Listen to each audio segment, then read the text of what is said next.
Again, good morning, everyone. As I mentioned earlier, my name is William Etwati. I'm the managing director of the program and actually one of the co-founder of the program as well. What I want to talk first about is what are the features of the program, and then in a moment I will talk about what are the key benefits. The reason we created this program is after we actually developed and had on Coursera a specialization that you may know of, and we had about 100,000 students worldwide attending those specializations. So this sparked an idea of creating this master in drug development and product management. And the idea behind it was to provide a tool of education for professionals to advance their career in life science industry. It's full-time immersive. It's at UCSD Skaggs School of Pharmacy. And one of the other things that we decided to do when we created this program was to benchmark both top MBA programs as well as science program. And by merging the two programs, ideas, we came up with DDPM. Other features that the program have that are quite unique is that at the beginning of the program, you will be assigned a faculty/industry mentor that will help you work on your strategic and tactical career plan. Think about this as a business plan for yourself. We now have over 177 alum, if my memory serves me right. So in terms of networking opportunities, which we'll discuss about later on, our alum represent probably over, I would say, 60 or 70 pharma companies, both pharma and biotech, in addition to the faculty and guest speakers that we have in every single courses represent huge potential for networking. We're also located in San Diego, as some of you may know. We are the third largest life science market in the US. I think we have something like close to 900 companies here in San Diego, biotech and big pharma. And of course, we are continuously spinning out biotech companies out of UCSD and out of the Sanford Burnham or Scripps. So quite a lot of people out here in the field. Two other key important components as you are evaluating our program versus other. One is that we have competitive pricing. As you will see, we're probably on the cheaper side of even top programs around the country. And it takes 9 months to complete. Next slide, please. So what are the benefits? Why should you come and apply to this program? Well, first of all, it is tailored to the life science industry, okay? Unlike a general MBA or unlike other programs that you see out there, it is only concentrating in life science. You're going to get a really strong understanding of drug development process from 2 years pre-IND, which is initial new drug application, all the way to post-market utilization. And I get this question often, which is, why should I do this program instead of doing an MBA if I want to work on the business side? Well, it's very simple.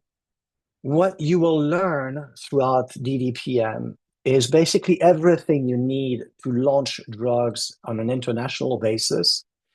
And not only that, you will have a really good understanding of what it takes to go through the clinical access, as well as getting market access, which is one of the key issues.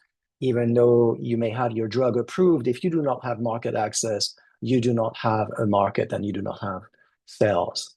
So that's going to be very critical from that perspective.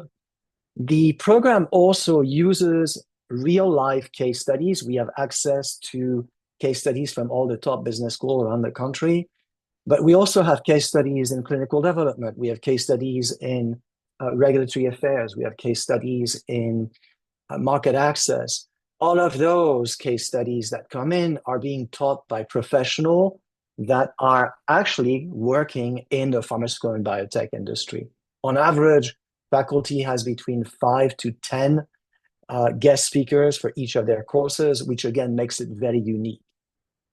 It's also very small. So our class cohort size is between 31 to 35 students, We like to keep the cohort really small. And the reason behind this is that we have a high touch program. Next slide, please. So let's talk about the curriculum. The curriculum is basically 3 quarters. You will be coming to class Tuesday, Wednesday, and Thursday from 4 to 8 p.m. So it's in the evening. So most of our students who are actually based in the US work full time. International students can work at UCSD about 20 hours.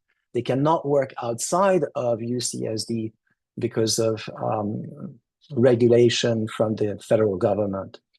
So in Q1, which is the quarter that will start the program, you will be having 4 classes, and I'll go briefly over each one of them. The first one, which I teach, is called Opportunities in Pharma and Biotech and Managed Care. This is a course which is a 1-unit course where you will develop your strategic and tactical career plan. You will be assigned your mentor, and we will discuss in that course things that are transforming basically the life science industry. So for example, you will have lectures on artificial intelligence and more precisely, machine learning and how that is impacting the drug development and commercialization in pharma. You will also have an opportunity to learn how to analyze case studies. So in those case studies, what I emphasize in that quarter is primarily ethical consideration in life science, which is now actually a mandatory course in business schools. So here you will concentrate on the ethical case studies in the pharmaceutical or in the healthcare sector, which will then train you for Q2 in my courses in marketing and pharmacoeconomics, and Q3 in entrepreneurship, corporate law, and IP law, but I'll get to that in a moment. The second course is pharmaceutics, small molecule, and macromolecule, which is taught by Dr. Andrew Williford, who is a PharmD PhD. And in his course, you are really going to, this is the pharmacotherapy and disease course that is taught by Dr. Williford. So it's DDPM 201. It's a 3-unit course. And in this course, you are going to understand pharmacotherapy concepts in the drug development process. You are going to learn about disease area, and you are going to understand how these disease area apply from a physiopathology and pharmacotherapy to create new drugs. Again, there you will have also a number of guest speakers that will come and talk to you who are specialized, let's say, in oncology or cardiology or infectious disease. So you are going to get a really crash course in those areas. For those of you who have a terminal degree already, this might be something that maybe refresh your course. But for most of our students, it is really important for them to understand. The other course that are being taught, which is actually being taught by one of our industry, Chantal Reed, who is a PhD in engineering, actually bioengineering. She is going to teach you about pharmaceutics for small molecule and macromolecule. In here, you will do a presentation on a drug candidate in terms of understanding formulation, because it's not sufficient to have a active compound as a small molecule or in biologic. If you do not have a formulation in order to deliver the product, either oral or IV or sub-Q, you don't have a drug. So this is absolutely essential in the drug development process. And you will do a reverse engineering project that Chantal is an expert on, will teach you in that course. And then the last course in Q1 is taught by Dr. Jeremiah Momper, who is also PharmD PhD.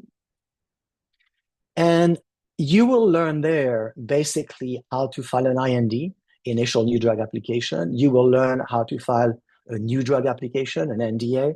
You will learn about the European Medicine Agency application system, as well as understanding some of the commercial aspects of regulatory filing, which of course will be important for Q2.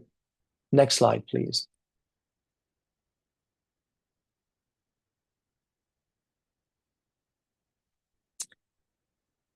So Q2, usually Q1 is a little bit easier for our students. And the reason is that it is because there's a lot more science, I would say, in closer to basic science in Q1.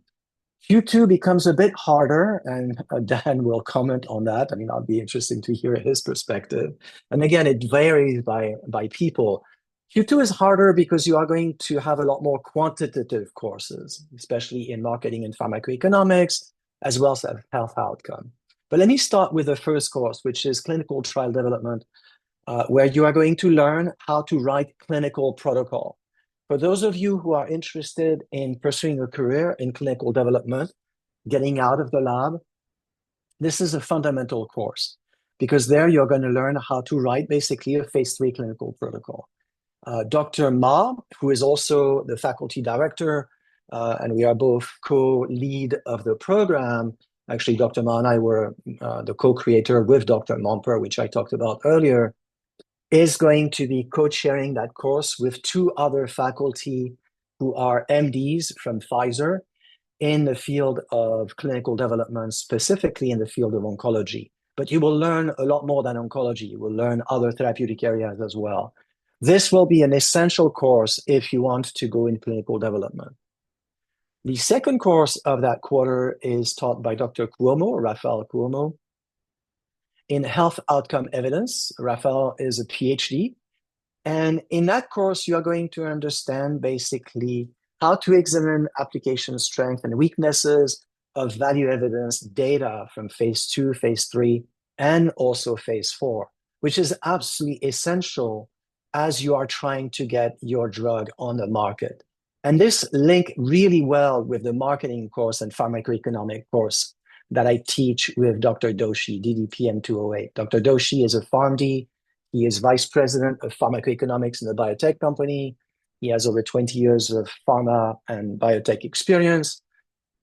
In that course, you are going to learn how to create a marketing plan as well as a pharmacoeconomic plan. You will also understand the life cycle management, what it takes to basically develop as you are launching your drug, and you have patent expiration that basically is going to dictate how long you are going to have market exclusivity. You're going to have to really think very strategically as what else is it that you need to do. Again, here we will assign to you a drug, which is usually a drug that was recently approved, where you will create a marketing plan. You could ask me, well, if the drug is already launched, then what's the value of doing that? Well, the value is for you to think outside the box, not just copy what you find on the internet, because we are very astute also from a computational basis. I use, like most of you, ChatGPT or any of the other generative AI tools, which again, we encourage you to use, but we want you to think on your feet, because when you are going to present to your head of marketing or your CEO, your marketing plan, and if you use only these tools, you are going to be in a bind when they're starting to ask questions.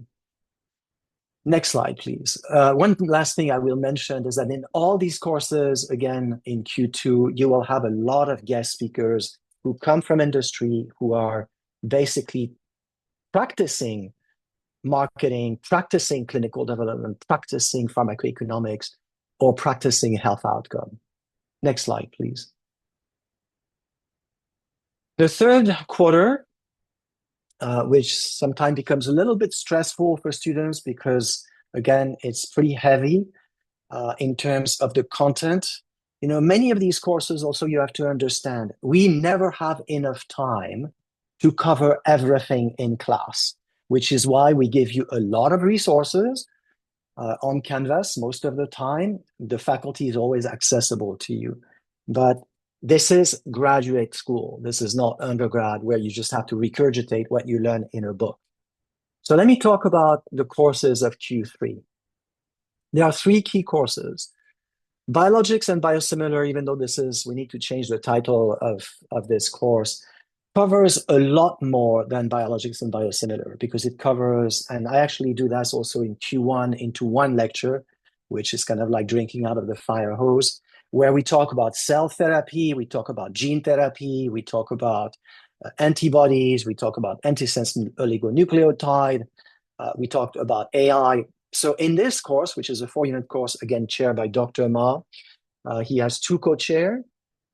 One is an MD, Dr. Hubert Chen, who is actually COO of a biotech company and chief medical officer.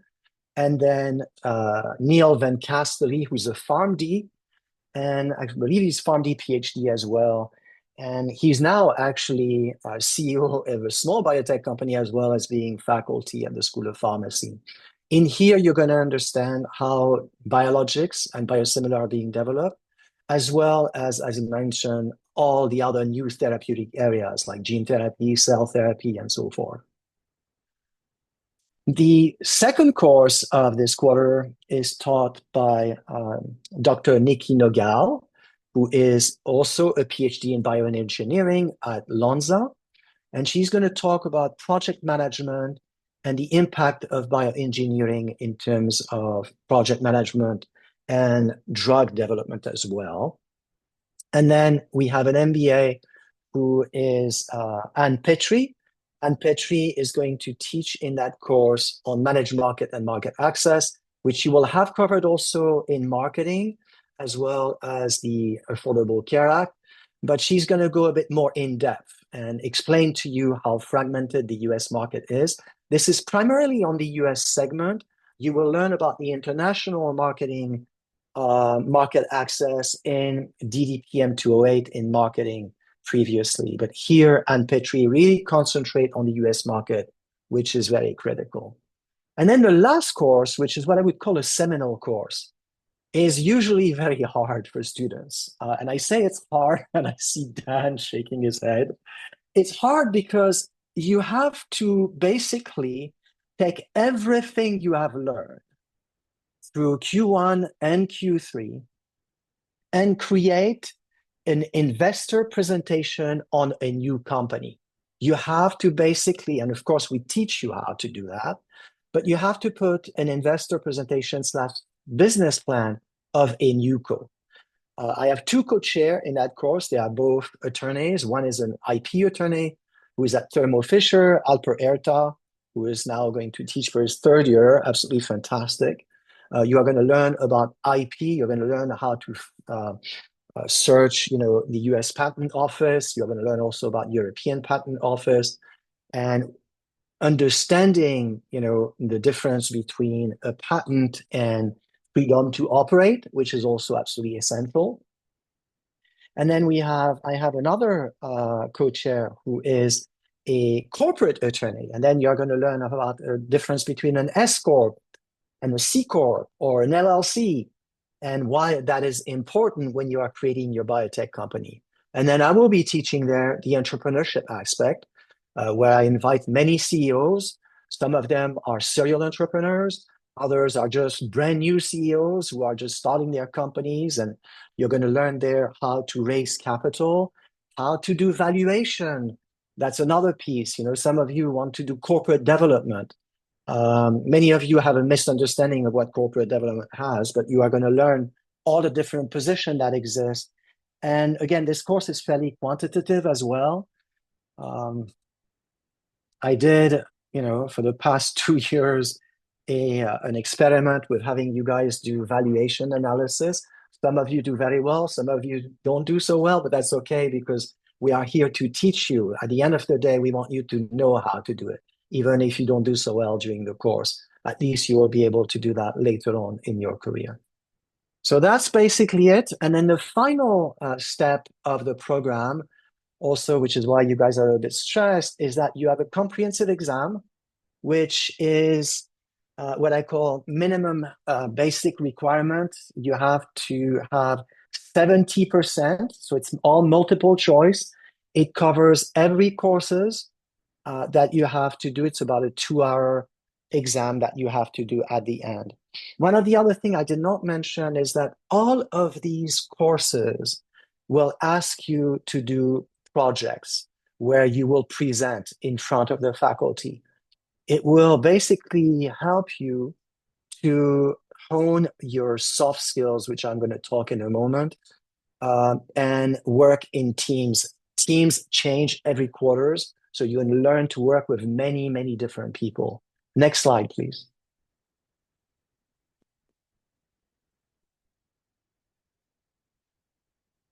So who are we looking for?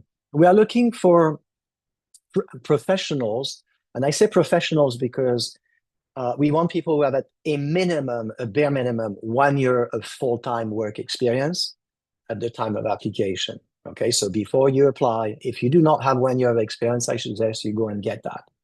We have professionals who have 20 years of work experience. We have professionals with 15 years work experience, professionals with 10 years work experience.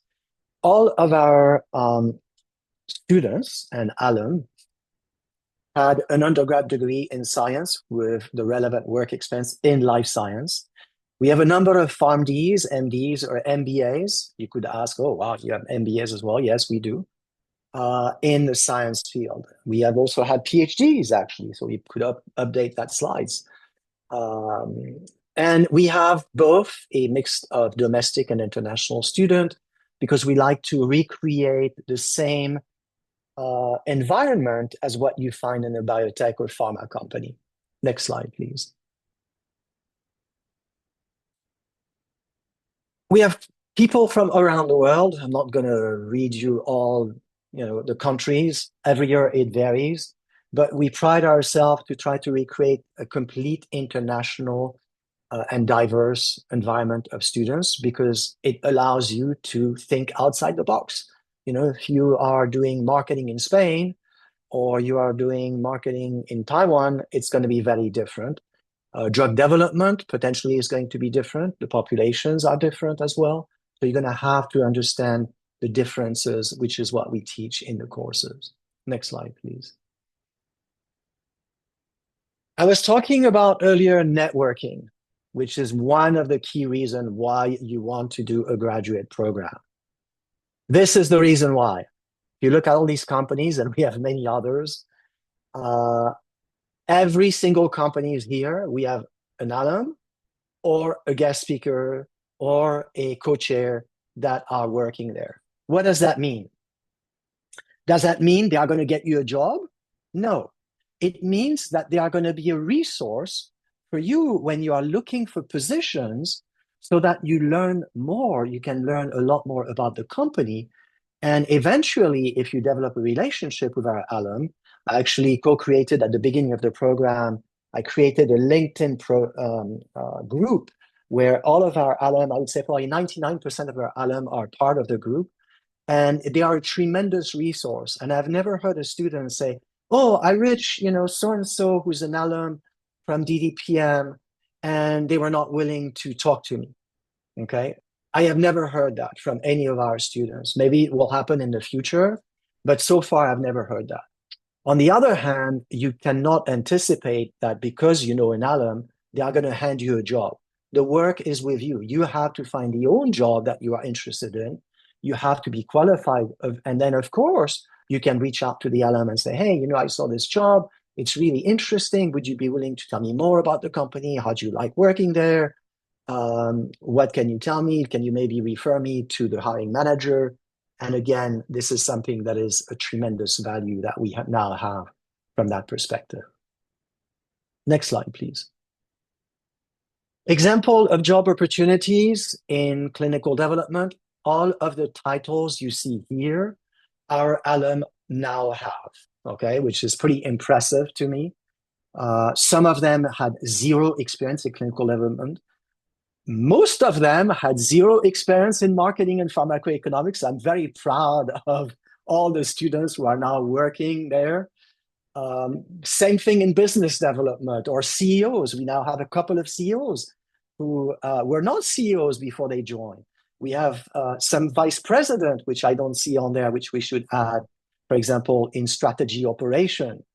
And if you don't remember which one it is, I can mention that later on. But we have now people who have gone to many areas that they had zero knowledge before they started DDPM and now are in these positions. So again, one of the things that we do is we open a lot of doors for you We open a lot of opportunities, and then it's up to you to decide what it is you want to do with your graduate degree. Next slide, please. And with that, I will stop talking because I'm getting thirsty. And Dan, thank you very much. Please take it forward. Thank you, Dr. E. Thank you for coming to our little seminar here to learn more about the program. As I mentioned earlier, my name is Daniel Brown, and I am an alumni. I graduated just the previous cohort of 2023. And I just really loved the program. I'm always trying to be involved. You can ask Cynthia, like I reach out, I comment. I am a big proponent of this program simply because I think I got out of it a lot more than genuinely what I went into hoping to achieve. I can tell you right off the bat, I'm a much more confident speaker. Like I've always been verbose, but giving presentations has always been something that was a little nerve-wracking for me. And you do a myriad of presentations in this program, and you get very good at them, and you can start whipping them out faster. You can start being more confident in what you're saying.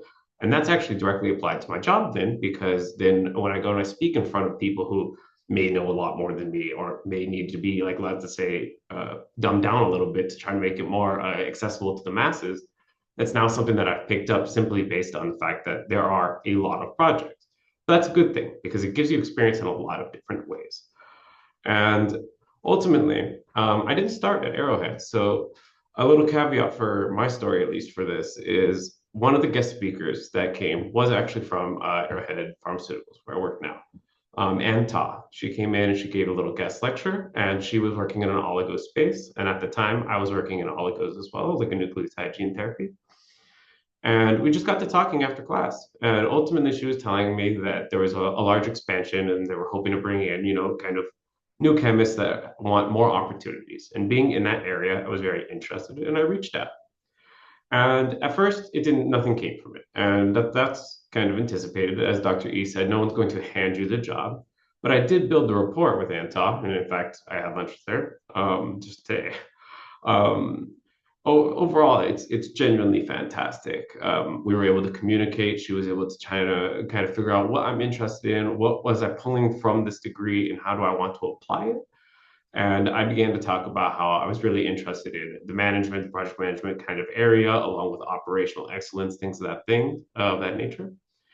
And that's kind of how I have now applied my current knowledge to my current job. I have a background in pharmaceutical chemistry through UCSD. I got my bachelor's in pharmacological chemistry, and I worked for about 5 years prior to joining this program. And I decided I was still hungry for more knowledge. And I think one thing that you need for this program is you need that thirst or hunger for knowledge. You won't succeed or get the most out of it unless you genuinely try every single day. And it can be kind of taxing because it is Tuesday, Wednesday, Thursday, several hours. You're tired. There's a lot of work. You worked all day long. But I can confidently say trust the process because it does work. I'll give you a little anecdotal and then I can let it go back. There is a particular project that you do that I think was really changing for how I look at things. And ultimately, that's Dr. E's program, where he had us kind of build a company and pitch it to him. And I think that that was a big challenge for me because I have primarily been in chemistry, and the business aspect is what I kind of hope to gain. And as a result of being able to take everything that I learned from the other classes, and Dr. E being very much so hyperfixated on the exact details, and he will grill you, and that made me the stronger person that I am. We basically pitched a company and we go through all these questions that might be asked by investors and things of that nature, and they need to be believable, checked by data that you might have created, or in this case, fabricated and shown around the area that you're looking for in hopes that you can get a successful company launch. So our project was Firefly Diagnostics, where we did a tech transfer. And that's something that you would learn in the program, in which you could take kind of someone's patent and apply it and kind of expand out on it. And I actually do that now. So we do a lot of implementation here at Arrowhead where we do tech transfers, where we have, let's say, a novel oligonucleotide or peptide that we want to link. And we don't necessarily have the platform or basis to do so.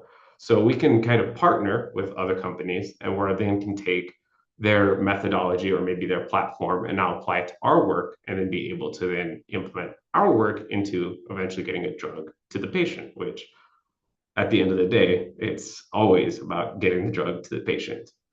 And ultimately, without this program, would I be where I am today? Quite possibly, but it would take in a lot longer and a lot more of my own research, where this program kind of guided me in the direction, showed me what was out there, what I didn't know, bolstered what I did know, and kind of created what I think is a strong understanding of the pharma space, which is a lot more in depth than just being at the bench. There's a lot to it, but it's fantastic and it's worth every minute and all the blood, sweat, and tears that goes into this program.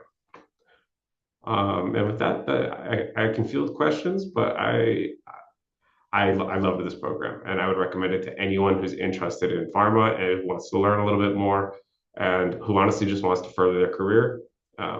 It's genuinely worth the effort. Thank you, Dan. I have actually one quick question. I know we are going to move on, but and there will be more questions after because Christina is going to talk about the some of the logistics. But question is, so are you part of doing the valuations when you are doing these collaborations? Now, I'm part of the actual meetings, but I don't actually have to do any of the math behind it. But the understanding is there, and the ability to now talk to them and have a general understanding of not just kind of blank faced, that I can give to you, Dr. E. Excellent, excellent. Thank you, Dan. Of course, thank you. Thank you. I'll be talking a little bit about the logistics. So a lot of this stuff can be found on the website, but we want to give you this information here as well. So again, the total program cost is around $35,000. That does not include parking, any books you may have to purchase, or health insurance if you have to purchase that as well. Again, the classes are taught Tuesday, Wednesday, Thursday evenings from 4 to 8 p.m. And the location is on campus is UC San Diego Skaggs School of Pharmacy building, and all of the courses are taught in person. Next slide, please. A little bit more about the admissions process. So there's no GRE or GMAT required. You don't need to take the test or send those scores in. What's really important is having relevant work experience in the life science industry. So again, 1 to 2 years minimum, but we really are kind of looking for a couple more years, like 3+ years. Again, 1 minimum, but yeah, that's going to be really important in part of the application process. And then as part of like the documents you have to submit, you'll need a bachelor's degree in a relevant field. You'll submit your transcripts. You want to have a 3.0 minimum GPA. Submit a resume or CV. We require 3 letters of recommendation, as well as a statement of purpose. If you're an international student, the TOEFL or IELTS exam scores need to be submitted. And then again, that work experience, 1 to 2 years minimum. And then there is an application fee. Upon that, once you submit your application, there will be interviews by invitation. And then after that, if you do get accepted, you'll accept the admission and then submit your enrollment deposit. And next slide, please. So some financial aid information. So for US and permanent residents, there is a merit-based scholarship that you can apply for, and that application is on our website. The instructions on how to apply for that application are on our website. So you can get information about that there, and that will help cover a little bit of the cost. There's also private and graduate loans that are available through the campus financial aid office, through UC approved lenders, and then as well as private support, your employers, government, family, or personal savings. Next slide, please. And then the application deadline for fall 2025 cohort is June 18th, 2025. And feel free to ask any questions. I will stop recording so you guys can ask questions.